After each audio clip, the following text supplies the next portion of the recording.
Canadian baby boomers are being urged to reconsider retirement in order to help prop up a shrinking workforce. Human Resources Minister Monty Solberg tells the Toronto Star Canada's labour shortage is serious and more must be done to encourage older workers to stick around. According to Statistics Canada, more Canadians are nearing retirement than ever before. Ontario scrapped mandatory retirement last year, allowing people to work past the age of 65 if they choose. So with Canadians living longer, there is a prospect of them working longer as well. But are Canadians ready and willing to forego their retirement? David Trahair is a chartered accountant and the author of Smoke and Mirrors, Financial Myths That Will Ruin Your Retirement Dreams. He joins us now from Toronto. Mr. Trahair, first of all, tell me about this idea of getting Canadians to work longer. What did you think when you saw those ads? Well, it's effective scare tactics. I mean, they certainly are getting attention. A picture of somebody flipping burgers when they're 80 years old, which many 80-year-olds, I assume, wouldn't want to do. I think that really people need to start thinking about retirement earlier than that so that they don't end up in that situation. But the main point I would say is not to really make personal financial decisions based on emotions like fear or greed, this idea that you know, you're going to be able to retire at 55 if you invest with the right people. Well, what's the biggest myth about retirement planning that you're finding when you talk to people? Well, I think it's this myth that you're going to need $1 million, $2 million, I've even heard $3 million or more dollars to maintain your standard of living after you retire. And that's absolutely ridiculous. I mean, there's no way 99% of Canadians are going to get anywhere near that kind of money, nor should they.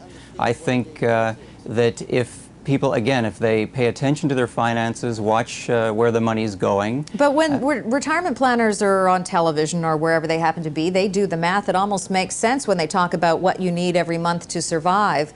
And then people look at their RRSPs and say, well, I'm never going to get there. Are RRSPs the answer?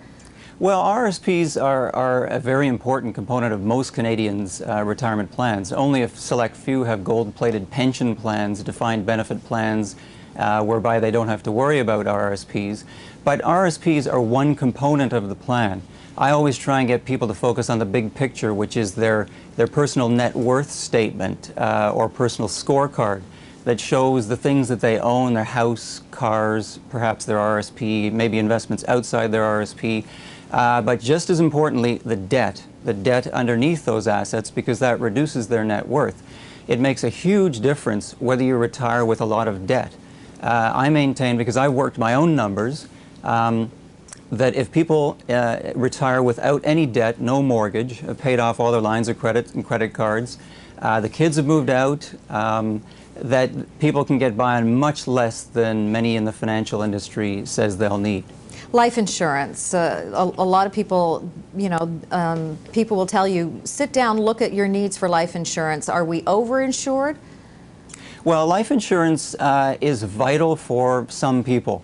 Basically, the breadwinner in a family should have life insurance, because if the breadwinner were to pass away, the spouse and perhaps children, how are they going to live? They might be destitute. So the breadwinner definitely needs insurance. Children, however, why does a child need life insurance? The same with the non-income producing spouse. Death would be tragic, obviously, but the financial implications of the spouse that is not working is not as significant as the breadwinner. I think the other thing with life insurance is that it can get very complicated with these whole life and universal life products that are mixing life insurance with an investment component.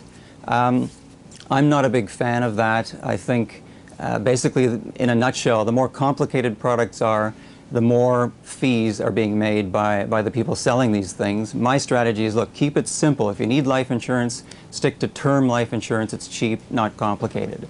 CPP, there are those who say, you know what, it's not going to be there when you're ready to retire. Don't factor it in, don't plan for it. Make sure that everything you saved is what you're going to need for your retirement.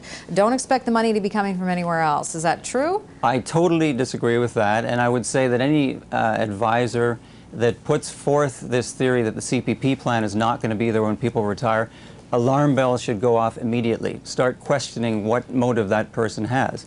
The CPP plan, if you look at the audited statements, which I have recently, they're building up their investments. They are currently have over $80 billion in surplus. It's being independently run.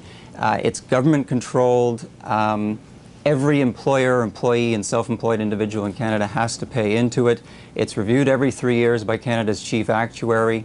You know, where is this coming from? Why do the people say that it's not going to be there?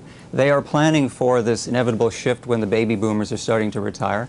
They know that there's going to be more retired than are working. That's why they're building up the assets. So I would question anybody who says it's not going to be there when we retire. Well, we certainly hope so. David Trahair, thank you. Good advice, and thanks for joining us. We appreciate your time. Thank you, Sandra.